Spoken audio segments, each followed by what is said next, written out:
It's 10 o'clock. This is Sky News at 10. Our top story. An 8-year-old girl dies and 16 others are injured after a car crashes into a primary school in Wimbledon. Very sadly, one of the children, an 8-year-old girl, died at the scene. Our thoughts are with her family at this incredibly difficult time. Also tonight, we travel to Minsk to meet the president of Belarus, an ally of the Kremlin, who says Putin will not try to kill the leader of the Wagner group. Connor Chapman is found guilty of murdering Ellie Edwards in a pub on Christmas Eve. I hope them two never see another Christmas again ever in their lives. The making of an AI reporter. We have a special report to find out if you can train a chatbot to become a journalist.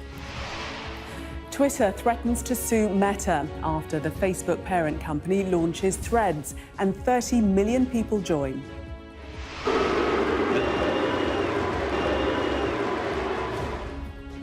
And it gets heated at Headingley as England bowl Australia out on the opening day of the third Ashes Test. We'll take a first look at tomorrow's front pages in our press preview from 10:30.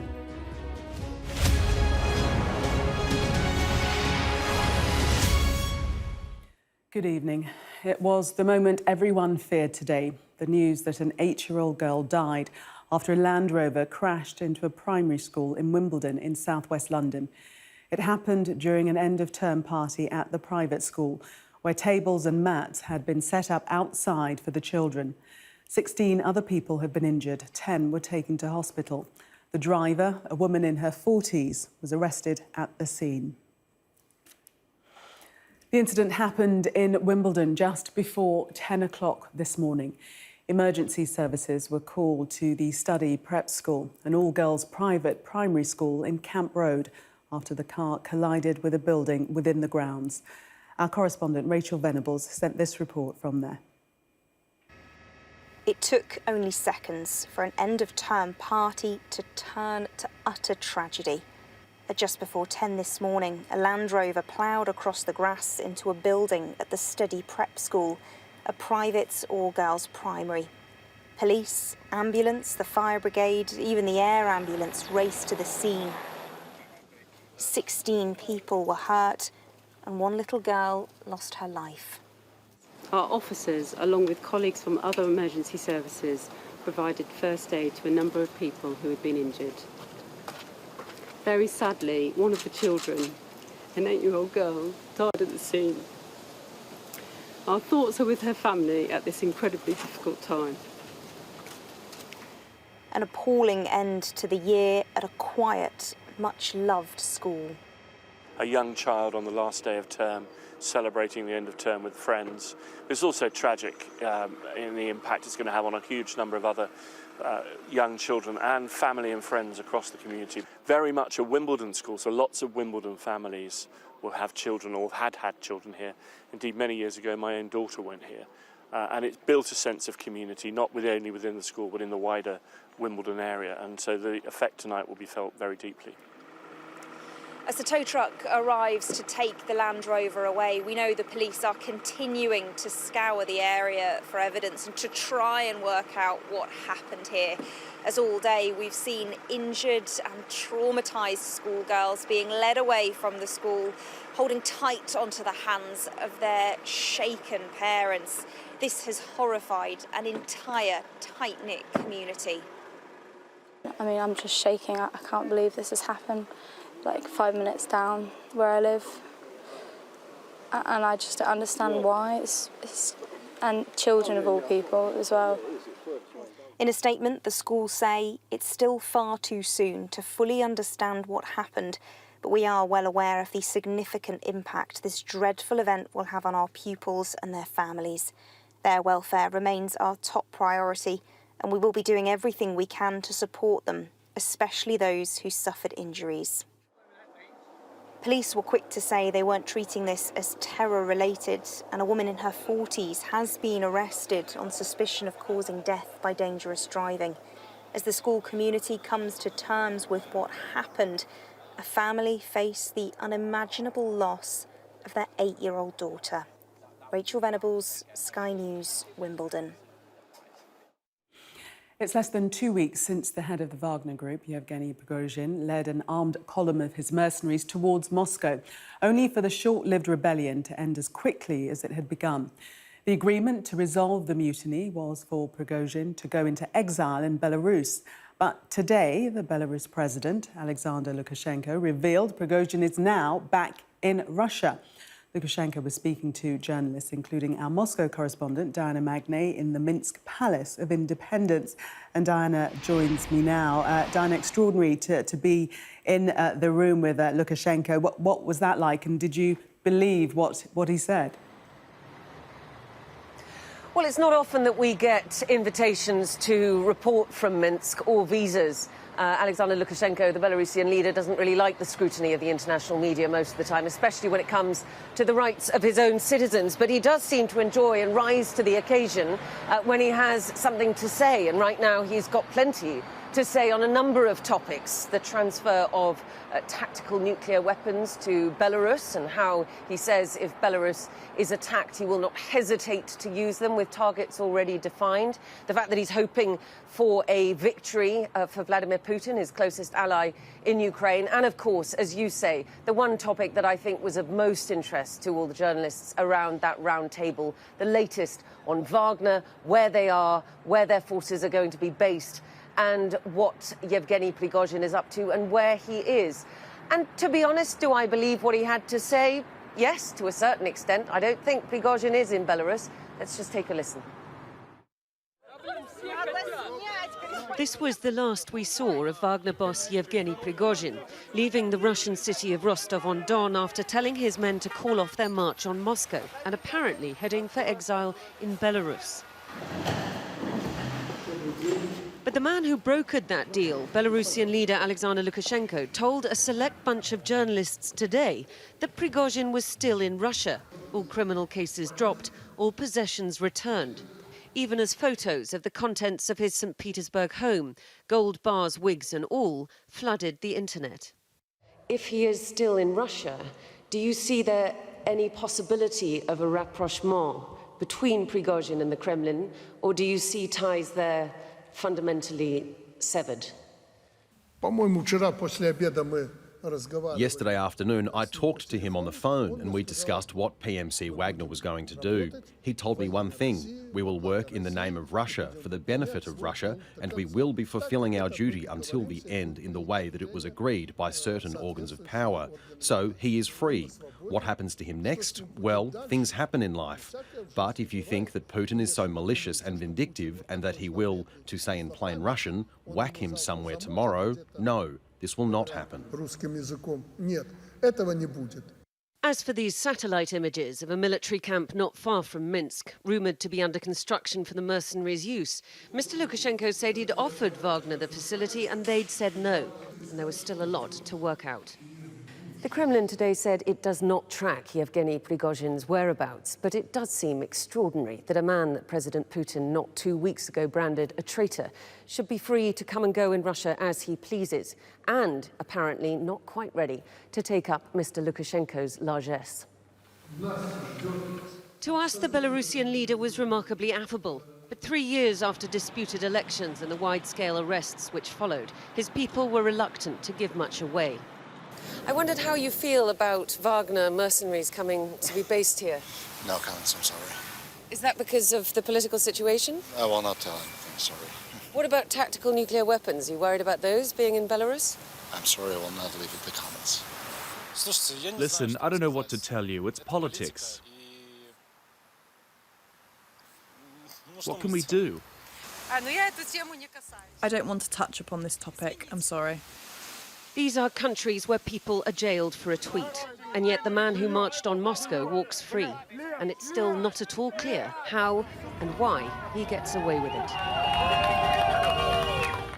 Diana Magnay, Sky News, Minsk, Belarus. The father of Ellie Edwards, who was shot and killed on Christmas Eve, has said he hopes her killer never sees another Christmas. Connor Chapman has been found guilty of murdering the 26-year-old outside a pub on Merseyside. Our correspondent Inzamam Rashid was at Liverpool Crown Court. This was nothing less than a cold, callous, calculated attack just 10 minutes before Christmas Day. 12 bullets from a lethal submachine gun indiscriminately fired into a crowd of people outside a pub, injuring 5 and killing 1. 23-year-old Connor Chapman, today convicted of murder. Ellie Edwards, a strong, caring, innocent woman, was not Chapman's intended target. She was a wholly innocent bystander, caught in the middle of petty gang rivalry. 2 bullets to the back of her head meant there was no chance of survival. Her family have been present at court for every day of this trial. Justice for Ellie, that's what it's always been about. I hope them two never see another Christmas again ever in their lives. He has not looked at me once because he's a coward, and that's exactly what he is. And I couldn't care less about him. I'll never ever mention his name, and I hope he rots in hell. Throughout the trial, Connor Chapman denied it was him who drove a stolen Mercedes to the Lighthouse Inn that night, denied it was him who pulled the trigger. He said he was at home wrapping Christmas presents. It's incomprehensible that somebody would think that they could get away with leaving the house, possession of a gun, going to a pub that was packed, and then discharge a submachine gun into a crowd. Chapman did manage to seriously injure the men he was targeting, Kieran Selkeld and Jake Duffy, both from a rival estate. Connor Chapman was out to kill. He arrived in Wallace just before 9 p.m. and waited in his car just over there with a clear and unobstructed view of the pub's entrance. He was out here where Ellie Edwards came for a smoke just 4 minutes earlier. To convict the man responsible, the evidence was overwhelming. Red gloves he wore when he carried out his attack, covered in his DNA, along with a bullet casing found at the scene of the murder. The defendant then seen ruffling his long hair and dropping the Scorpion gun as he walks towards his friend's house just 12 minutes after the shooting. Helping him was his criminal ally, Thomas Waring, today also convicted for his part in assisting a murderer. Ellie Edwards was happy, celebrating on Christmas Eve, an innocent woman whose family say she had so much yet to give. We've been put through hell, and it's now a new chapter. It's a new beginning for our family. Inzamam Rashid, Sky News, Liverpool. Artificial intelligence has rather quickly moved into our lives with the emergence of chatbots. Could artificial intelligence actually revolutionise the workplace, and could some roles be replaced? That's the question our science editor, Tom Clark, has been considering as he set out to create an AI journalist capable of doing the job of a Sky correspondent. While the current hype around artificial intelligence has its origins in Silicon Valley, the technology and its applications have been quietly coming of age in some unexpected places. Pretty much everyone agrees AI is going to transform society, including the jobs we do. But how far and how fast is that going to happen? So we set ourselves the challenge of seeing if we can get an AI to do my job. And I've come to Trondheim to meet someone who can help us answer that question. I was quite surprised that, am I only the one using this? Because I felt it really increased my productivity. Anyone can prompt ChatGPT to write a news report, but we wanted to do what others haven't done and make the AI prompt itself to be the journalist. Chris built our AI reporter on a backbone of Python computer code and ChatGPT. It gathers story ideas using a crawler, software that scans the web for the latest news and video. To simulate the thought process of a reporter, 2 ChatGPT agents work together. First, an AI reporter pitches what it thinks are the best stories, then an AI editor critiques the reporter's work. It's going to create 8 different IDs, so we can probably see those IDs popping up soon. Yeah, you can see the IDs here now. Now, about 20 minutes after we set it running, a news article is ready. This is it, heatwave havoc. Unravelling the UK's escalating health crisis amid rising temperatures. So there's some pretty bold claims in the article about the increase in heat waves, the direct link to increased illness and death. Can we take those as fact?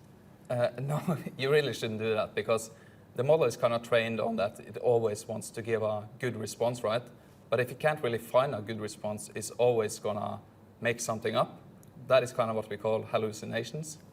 And in my business, what you'd call misinformation or lying. But perhaps its toughest challenge is producing a TV report. And what's it got the reporter saying? As climate change remains unabated, being prepared is our best line of defence against the blistering onslaught of a hotter future. I mean, wow. Its ability to write short, punchy sentences, suggest where pictures should go, the fact the pictures are relevant to what's going on, that surprised me. We associate things like this with... Back in London, the next task is to use different types of AI and a human volunteer to give our reporter a personality. Our producer Hannah lending her face and voice to train an avatar. I have been trained using a 4-minute video clip of Hannah speaking into camera. It's pretty convincing to me. Yeah, that would fool me. A few days later, our reporter has a persona. Now that process is complete, I can say whatever text you type in. All that remains is to feed our avatar the AI reporter's script. So, has our experiment worked? In my next report, we'll put that to the test. Tom Clark, Sky News. Well, the AI reporter's new story will be revealed tomorrow. And we've got a special programme at 7 o'clock on Friday night here on Sky News, exploring the impact of AI on the workforce in the UK and beyond. That's AI Future, a special programme, Friday night from 7 p.m. There's more pressure on Rishi Sunak's government tonight with the prospect of another by-election. Parliament Standards Watchdog recommended an 8-week suspension for the former Tory Deputy Chief Whip, Chris Pincher, over groping claims that helped oust his old boss, Boris Johnson, a year ago. Sky's political correspondent Mari Aurora reports. In what has been a safe seat for the Tories for over a decade, Tamworth is now in the eye of a political storm. Its MP, Chris Pincher, was today found to have groped 2 men while he was Deputy Chief Whip, and his constituents have had enough. I just don't think he should be there at all. You shouldn't be allowed to touch other people unless it's consensual, regardless of the situation. It gives us a bad reputation. Mr Pincher quit his government role last June after being accused of assault at the exclusive Carlton Club in London, where he'd been invited to speak. Now, a report by the Standards Commissioner says his conduct was profoundly damaging. It describes how he groped 2 individuals while intoxicated, and his physical contact with those individuals was unwanted, upsetting and deeply inappropriate. The report also quotes a witness who claims the ex-Tory MP was beyond drunk. They say, "I took the deputy outside and asked him to go home because I thought he was embarrassing himself. He refused." The witness then says another MP saw Pincher grope a civil servant. If the 8-week ban is backed by MPs, it could trigger a 5th by-election for the Tories. But the Education Secretary didn't want to be drawn on his future. I've no idea about the Chris Pincher report. What I do know is I support the Privileges Committee. I haven't read their report yet, but I do support them.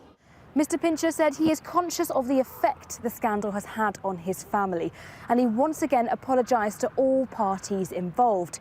But the Labour Party are calling for him to quit immediately. If he doesn't do the decent thing, I want the government to schedule the time for us to debate and vote on this as soon as possible, because real people need to know that we do take action. Mr Pincher? In July of last year, Mr Pincher was asked by Sky News about the allegations, but refused to comment. Could you just tell us a bit about what happened at the Carlton Club back in June? Sorry, Dan.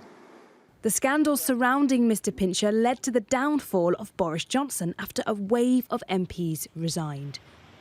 Now, Rishi Sunak looks destined to continue to put out the political fires left burning by his predecessor. Mari Aurora, Sky News, Westminster. Elsewhere in politics, Sir Keir Starmer was heckled during a speech setting out the Labour Party's policies on education should they get into government. The protest group Green New Deal accused Labour of U-turning on a range of issues, including the climate, housing and student debt. Well, before the interruption, Sir Keir was laying out his plans, which include ensuring more children study sport or creative subjects until they're 16. He also wants to include speaking skills in the school curriculum. and said Labour would embed digital literacy to introduce a curriculum fit for the digital age. He's been speaking to our political editor, Beth Rigby. The mission on opportunity which the next Labour government will deliver. Keir Starmer. Keir Starmer in Medway to unveil the fifth and final mission of a future Labour government. I promise you this, whatever the obstacles to opportunity, wherever the barriers to hope, my Labour government will tear them down. Pledging to break the class ceiling, a political priority and a personal one too. I see this mission as our core purpose and my personal cause. To fight at every stage for every child the pernicious idea that background equals destiny. But in the background, accusations from activists Stop making U-turns here. That he's going back on green investment plans. Will you just let me finish this? Handling the hecklers before getting back to his mission that a child's start in life won't determine where they end up. But clear too, he won't back up promises with big increases in public funds. Will you commit to more investment for schools and education ahead of the next general election? We can't hide from the fact we're going to inherit a really damaged economy after 13 years of failure. Can't hide the fact that we're going to inherit failed public services, and we have to take hard decisions. Leaving a hard reality for pressed public services. The point I'm trying to make to you is that it has to be evolution, not revolution, because you simply don't have the resources to deliver it fast. Well, look, is that fair, though? I've not pretended that we can snap our fingers on this, and we're absolutely clear that this is our priority. We can make the changes. One of those changes to bring the standards of private and state schools closer together. By when? Well, as soon as we can, and that's why First time of a Labour government, takes two Labour governments, takes a generation. By when? This is intended to set out what I would hope to have achieved in 5 years of a Labour government, maybe a little bit more. A tentative promise for a Labour government's first term. But those in the sector, from schools to vocational colleges, all too aware of the pressures at play. I think we're all realists to understand that it's going to be difficult because there isn't money and we're in a long queue with lots of other people. But the fact that education is starting to come square and centre is really encouraging. The public will be the judge of that. The next phase of his plan for power, turning these missions into concrete pledges later this year. Beth Rigby, Sky News, Gillingham in Kent. Stephen Lawrence's mother says she's immensely distressed by the Crown Prosecution Service's decision not to charge 4 retired Met officers who were involved in the botched murder investigation. Stephen Lawrence was murdered in London in a racist attack in 1993. Most of his killers have never faced justice. Baroness Doreen Lawrence says she'll seek a review of the CPS's decision. They've already agreed to fight in the ring, and now Elon Musk and Mark Zuckerberg are going head-to-head with their social media apps. Meta launched its direct rival to Twitter today, Threads, which has already attracted millions of users. And now Twitter is threatening to take legal action. Its owner tweeting tonight, "Competition is fine, cheating is not." Sky's Becky Cotterill reports. Give a billionaire a popular social networking site and what do you get? Well, another billionaire and his own remarkably similar version of said social networking site. It's Elon Musk versus Mark Zuckerberg. Twitter versus, drumroll please, Threads. Aptly named for a rival app and bearing a striking resemblance to its main competitor, you can post text updates up to 500 characters long, along with links and photos, and other users' content appears in your timeline. I've got the Sky News account up on Twitter and Threads to show you the likenesses. So this is Twitter, this is Threads. Look at the layout and the way the text and video appears. Even the way that users can like, comment and retweet or repost is so very similar. And all this has got Elon Musk seriously riled up, with Twitter threatening to sue Mark Zuckerberg's company Meta over its new app. Meta actually tried out the name Threads for a different site in 2019. It didn't look like this and it didn't really take off. But the brand has been recycled, it seems, for disillusioned tweeters, like Emma Jane Palin, an interior stylist relying on social media to promote her business. I used to be on Twitter and I used to love it. And then I think it went a little bit depressing and just a bit kind of dark with Threads, just because my audience from Instagram is obviously coming over. And it's nice to speak to people in more of a conversational sense. Elon Musk fired 80% of Twitter's staff after he took over last year. And he made unpopular changes to the app, like drastically limiting the number of tweets users can see. So does Threads spell the end for a site hundreds of millions of people use? Ultimately, the history of technology shows that consumers will flock to the product that they like the most. And we've seen this, whether you take from MySpace in the early days of technology right through to TikTok and Instagram, users sort of shift with what they think is the best product. And I think we'll probably see that in the social media space right now as well. While being a big old copycat is not new in the tech world, Zuckerberg's latest venture is extremely well timed when it comes to dissatisfaction with Twitter. And it looks like Musk has already come out fighting. But threats alone are unlikely to eradicate the competition. Becky Cottrell, Sky News. To the tennis now, and Andy Murray has hit back in his match against Stefanos Tsitsipas. Tsitsipas, the fifth seed, won the first set on a tie-break, but three-time Grand Slam champion Murray won the second in yet another tie-break. Wimbledon has an 11 p.m. curfew, so if it's not completed by then, they'll come back tomorrow. Ian Brodie beat world number 4 Casper Ruud in a second-round upset. The British number 5 fought back from 2 sets to 1 down to win 6-4, 3-6, 4-6, 6-3, 6-love in 3 hours and 27 minutes. Brodie makes the third round for the second year in a row.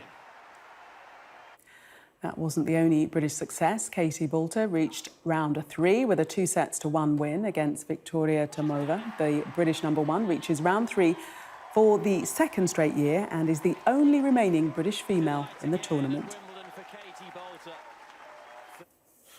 England got back in the game today, tearing through Australia in the third test of the Ashes. It was in front of a lively crowd at Headingley, who made their feelings clear to the tourists. Our sports correspondent Rob Harris reports.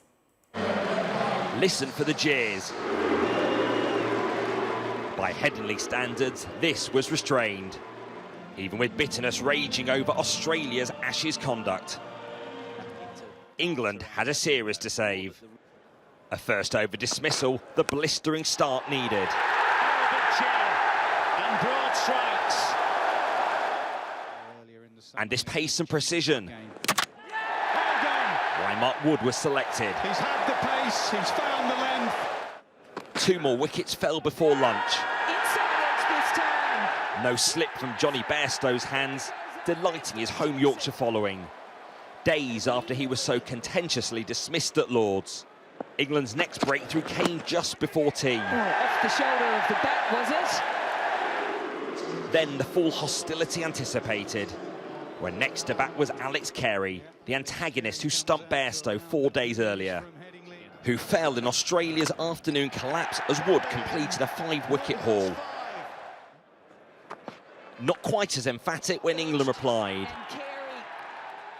With 7 wickets remaining, England trail by 195. There have been no storms over sportsmanship this time, just some exhilarating cricket. In a test, England have given themselves a chance of winning, and they have to win if they're to have any prospect of still regaining the urn. It got pretty lively, which I think we all enjoyed, but it was in a good humoured. England might win this test match, but over the whole series, I think it's Australia's. Overconfidence, England will hope, turns out to be premature. Rob Harris, Sky News, Headingley. Well, that was Sky News at 10. Coming up, we'll take a first look at tomorrow's newspapers in the press preview, including this story: horror at the Tea Party on the front page of the Metro, as papers react to the death of an 8-year-old girl today. Tonight, we are going to be joined by the contributing editor at Novara Media, Moya Lothian-McLean, and the chief executive of the Total Politics Group, Mark Wallace. Do stay with us for more.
welcome back. You're watching Sky News. In just a moment, the press preview. A first look at what's on the front pages as they arrive. But first, our top stories.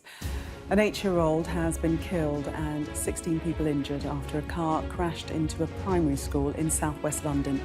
The driver has been arrested.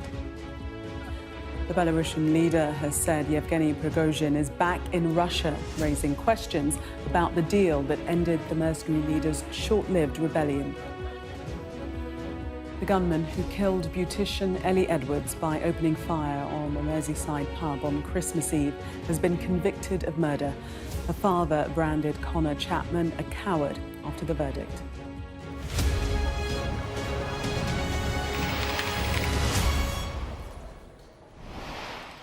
You are watching the press preview, a first look at what's on the front pages as they arrive. It's time to see what's making the headlines with the contributing editor at Novara Media, Moya Lothian-McLean, and the chief executive of the Total Politics Group, Mark Wallace. They'll be with us from now until just before midnight.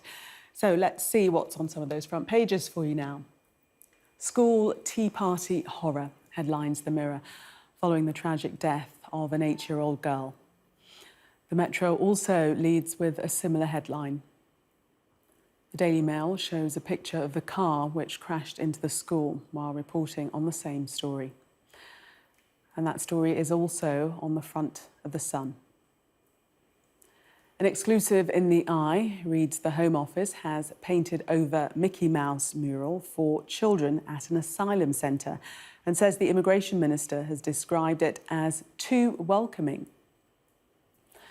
The Guardian reports about the Cabinet Office losing its bid to withhold Boris Johnson's WhatsApp messages from the COVID-19 inquiry. The Daily Telegraph says the Archbishop of Canterbury has backed trans students following an ongoing series of free speech rows at universities. The Times warns that air controller strikes could disrupt up to a third of all European summer flights, risking delays and cancellations. The Financial Times reports on the fall of global stock markets after US borrowing costs touched a 16-year high. And an etiquette faux pas. The Daily Star tells us we've been eating Weetabix the wrong way. A reminder that by scanning the QR code you'll see on screen during the programme, you can check out the front pages of tomorrow's newspapers while you watch us. And we are joined tonight by the contributing editor at Novara Media, Moya Lothian-McLean, and the chief executive of the Total Politics Group, Mark Wallace. Welcome to you both. And we start with this, well, very distressing story. It's on the front page of most of the newspapers, and this is the crash that, well, culminated in the loss of life of an 8-year-old girl. Moya, take us into this story. Yeah, so this happened just before 10 a.m. this morning, really devastating. It's the end of term. It happened in Wimbledon at an all-girls school called the Study Prep School. And the details exactly of what happened at the moment are hazy. Early reports say that there was an alleged medical incident with the driver of a Land Rover. A woman in her 40s has been arrested on suspicion of death by dangerous driving. What we do know for sure is at least 16 people were killed when this Land Rover smashed into an end-of-term tea party that was being held. And unfortunately, one child, just 8 years old, was killed at the scene. It's just really devastating. You know, these children are celebrating end of term, teachers, parents, and then something like this that comes in, the aftershocks are going to be going on for a very long time. Yes, just to say that 16 people were treated at the scene and 10 were taken to hospital. And as we said, the 8-year-old girl lost her life. But just a dreadful, dreadful story, Mark. Yes, horrifying. And, you know, I have two children of primary school age, and this is, you know, sometimes there are, you know, it's a cliche to say this is every parent's worst nightmare, but in this instance, that's entirely appropriate, sadly. I mean, I live a couple of miles away from where this incident took place, and by chance today I was at my younger son's end of term celebration, and, you know, their kind of end of term performance, and it is, you know, it's a kind of it's meant to be a happy time. It's the start of the long summer, and my heart and my thoughts go out to all the families, children, and staff involved and affected by this incident. Exactly as Moya says, we don't know exactly what has happened yet. We have, unfortunately, there are occasionally incidents. I can think of a couple of serious incidents in the past in the UK where there have been medical issues and medical emergencies affecting a driver, for example. We don't know what led this to happen, but on what we do know already, a horrifying incident. Yes, and Moya, it's the randomness of this story which is so shocking. There's nothing that could have been done to prevent it. We see on the front of the Mirror, they've got the police chief, Claire Kellan, there pictured, and she struggled and fought back tears when she addressed the media that were gathered outside. Yeah, there's some really heartrending footage of parents at the scene crying. Parents also went past police cordons in order to give their children's details to police officers to try and make sure that their children are safe. But you're right, with incidents like this, it is that total alignment of random events that make them so terrifying, because people think, well, it could happen any place, anywhere, and there's absolutely nothing I could do to stop this. And I think that's why we'll see on every single front page, because it has grabbed the fearful imagination in such a way. But the only sort of, relief that you can get from this is they are very rare. You don't see something like this happen on a regular basis, which is why it's such headline news, but just absolutely devastating. I think the whole of Southwest London's in shock tonight. Yeah, indeed. Let's move on now to some politics, as is our wont to do. Have a look at The Guardian. And this story, Mark, ministers are being ordered to hand over unredacted documents, including Boris Johnson's WhatsApp messages, notebooks and diaries. And this is to the COVID inquiry, and this after losing that legal challenge. Indeed, and given the amount of coverage there's already been of some of these legal and political battles around the early stages of the COVID inquiry, it's striking that these are indeed only the early stages, and it's quite a remarkable situation. The government, but also the Cabinet Office, has got itself into in choosing to try to fight against this level of disclosure. And I think the fact is that it's going to be extremely important for a variety of reasons that this inquiry is done clearly, that it's done properly, and that it's done promptly. It's very important, obviously, for everyone whose lives were affected in so many different ways by the handling of the pandemic, to know exactly what the truth was and what was decided, why, how, and when. It's going to be equally important to make sure that actually there's a proper study of, for this country's future response to, God forbid, another pandemic or other crises, that there's a proper study of what worked, what didn't work, what could have gone better, what was learned and how we can take the best lessons to make sure that the responses are improved in this country, lessons from this country's successes and failures and from those of other countries. In that context, I find it very hard to understand why it would be contentious that there should be proper and full disclosure of what was decided and how. I mean, we already have seen in less organised ways large tracts of government WhatsApp messages, for example, be released. And thinking about someone's spontaneous disclosure of all of Matt Hancock's messages a few months ago. As far as I can see, Boris Johnson himself doesn't seem to have any objection to this all being shared. It's a peculiar battle to have chosen to fight, but now it's been decided. You would expect full disclosure on the state's part, and then the inquiry can get on with its job. Well, Moya, The Guardian is reporting that government insiders are saying they'll comply with the ruling made by the High Court judges, but they're concerned that it's going to set a precedent for further demands for important documents and messages held by serving ministers. So they think it's the thin edge of the wedge. God forbid there's a precedent set that serving ministers should, people should have full transparency and access to documents that let light into the goings-on of the ruling of this country. I mean, it's an absolutely bizarre argument to make without surrounding yourself in a real veneer of sleaze, which this government has expertly done during its several iterations now. Also, something that seems to be missing from discussion around this is that the ruling says that Heather Hallett, who's heading up this inquiry, can hand back any material that is not actually relevant. So it's not like she's going to keep the entire unredacted batch of documents if they're not relevant. The whole point is cast a wide net, find out which documents are most relevant to this inquiry, keep those, hand the others back. These are not going to be on display for all and sundry. We're not leaking the nation's secrets for everyone to read. This is specifically so we can find out what was going on during the governance of the country when the COVID pandemic was ravaging people, hospitals, care homes, etc. What ministers are saying, what the plans were in place. And as Mark says, how we can prevent that again. It seems to be a very no smoke without fire situation. If there's such an effort to hide exactly what was being said, who was saying it, and what was being decided, I would imagine there is a reason for that. But we will find out, because now the court has ruled that the unredacted documents have to be passed over. And I think it's also worth noting, these are not just Boris Johnson's WhatsApps. There's diaries, there's notebooks. It's a whole cornucopia of evidence that should be used in this inquiry and fully submitted. And it's just a terrible look, once again, for the government to be trying to obscure access to that. Mark, you wanted to come in quickly?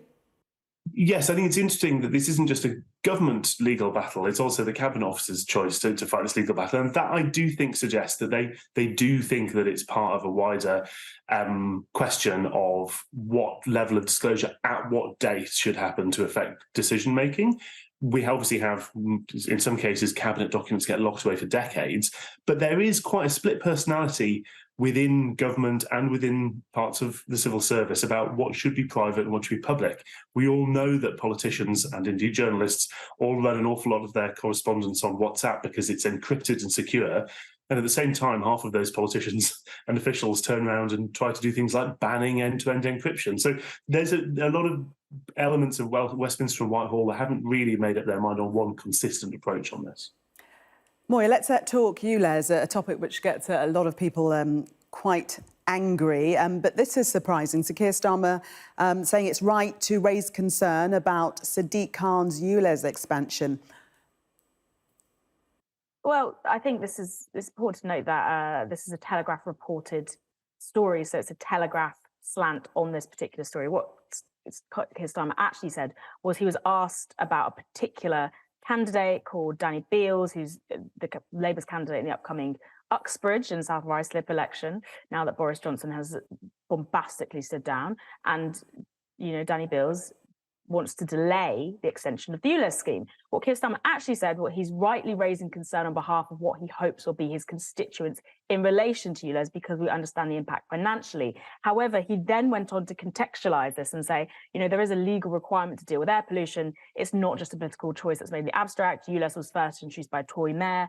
It's been used by a party political tool, and he says, but he's trying to defend Danny Beales in sticking up for what he says are the rights of his constituents. So it was actually a very non-answer that Keir Starmer gave, which is quite typical Starmer, politicking. But the Telegraph read into it what they wanted to read into it, because the Telegraph are not that big fans of ULEZ, repeatedly. Well, some might say possibly Starmer. So you think he's been misrepresented.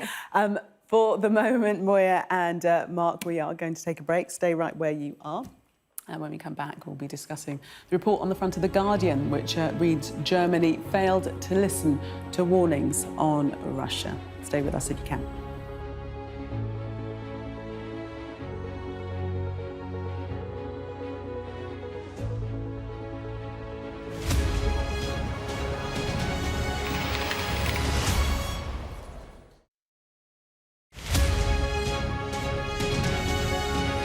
I was for a long time working on AI to help do my job, so building things that could help with genetics research and neuroscience research.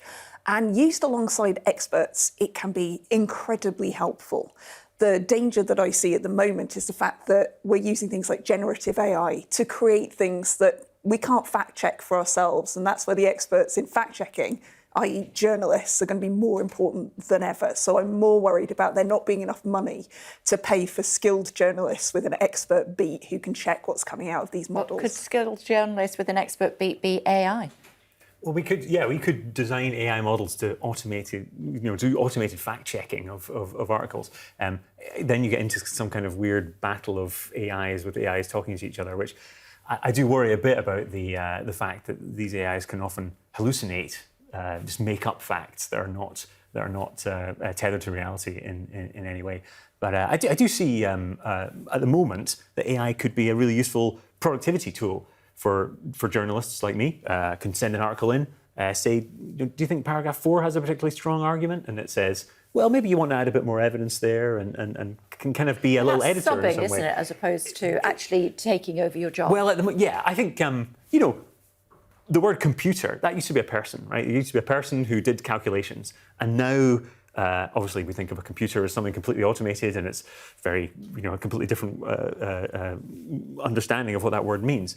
Maybe AI at the moment is a bit like, you know, that sort of task. It replaces a human who used to do that sort of task, and in future we'll just see some certain tasks, subbing, they're just done automatically, and that's just part of how the world works. And intelligence in the human sense and in the animal sense comes from billions of years of evolution, of trying to solve for, you know, finding somebody to reproduce with, not to put too fine a point on it, and avoiding being eaten and finding things to eat. Computers don't care about any of that. So what we consider to be machine intelligence is usually about trying to get machines to do something that we would find useful. That's why I'm not too scared about the idea of some kind of AI apocalypse, because it would require a bad actor, a malevolent person to say, I want this machine to help me do a terrible thing.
Welcome back. You are watching the press preview. Still with me, the contributing editor at Novara Media, Moya Lothian-McLean, and the chief executive of the Total Politics Group, Mark Wallace. Let's have a look at the Metro. First of all, we're going to go inside the Metro. This is on page 13. Pictured there, Yevgeny Prigozhin, Wagner head, still in Russia as a raid on home uncovers disguises. And we had those bizarre pictures. I don't know if you saw them in our reports that we've been running today of wigs and all sorts in his closet. But clearly, as declared by Lukashenko, he's not in Belarus. Mark. Well, I mean, we're in the unusual situation in the normal world, and the perfectly common situation in Putinist politics of listening to one career liar tell something that contradicts the claims of another career liar about their mutually employed war criminal who's on the run. So nobody knows if Lukashenko is telling the truth because he's spent decades telling lies about everything. So the interesting thing here is that it all continues to throw into doubt, the more we hear about this, exactly what condition Putin's regime is in, exactly what the status of the Wagner group and the many thousands of war criminals who make up its ranks and leadership is, and exactly what the outcome of that supposed deal was. What's quite fascinating is that even in this notoriously closed regime that deals with its internal opponents, internal fallings out, very bluntly, where you tend to only find the conclusion of a dispute when somebody disappears, goes to prison or dies, normally under suspicious circumstances. So much of this is taking place in public, and there is such a lack of closed in the normal internal kind of message discipline. That in itself is interesting, and it shows quite how much, hints at how much turmoil there must continue to be inside the Kremlin and its allies, the political setup. And Moya, it is fascinating because you really don't know exactly what's happening. I mean, we don't even know if Prigozhin ever made it to Belarus at all, and whether he's been in Russia this whole time. Very much so. It's like Mark says, we're essentially dealing with piecemeal scraps that are coming out via unofficial sources that would usually be on lock, plus the official propaganda that's coming out of Russia. You know, this raid on Prigozhin's house, this attempt to really discredit him further by showing humiliating items, a giant hammer that says for use in negotiations, the spoils of hubris now brought low. And then you've got Lukashenko saying, oh, well, you know, maybe he's going to go back to Moscow tomorrow. And but if you think he's going to be whacked, Putin would never do that. He's not going to be killed. Completely unreliable. Completely unreliable. We won't know what's going to happen to Prigozhin until we see what happens to Prigozhin. But I think, as Mark says, the key thing here is the sort of lack of discipline we're seeing. There's been really high-ranking generals in the Russian army that have been detained for their Wagner sympathies, and you're also seeing, you know, there was a large mutiny that happened. So what happens to all the soldiers that were involved in that? If Putin doesn't, as Lukashenko puts it, whack Prigozhin, what does that say about his level of control over an internal discipline that has previously been airtight? It's a really fascinating time, but again, we do not have solid information about any of this, so we're all just watching it as it unfolds. I think we'll know what's happening when it's happened, basically, I think. We've just got time to talk about Threads versus Twitter. Take us into this story, Mark. What's happening? Well, you know, I think if you give it a few more months, everyone will be on about 45 different kind of Twitter killer apps. But after Twitter's recent outage, where Elon Musk seems to have mismanaged a game of chicken with Google for all their data storage, he had to stop users being able to view as unlimited tweets as people are used to. Mark Zuckerberg has chosen to make his move at a very apposite time. They've launched Threads. It looks a lot like Twitter used to look 10 years ago. It feels a lot like Facebook used to look 15 years ago, actually. But he's taken his moment, and I think this is the record by a long chalk for a new social platform getting 10 million users, and seems like it could be quite a big problem. Few hours. I'm on there, so do go and follow me.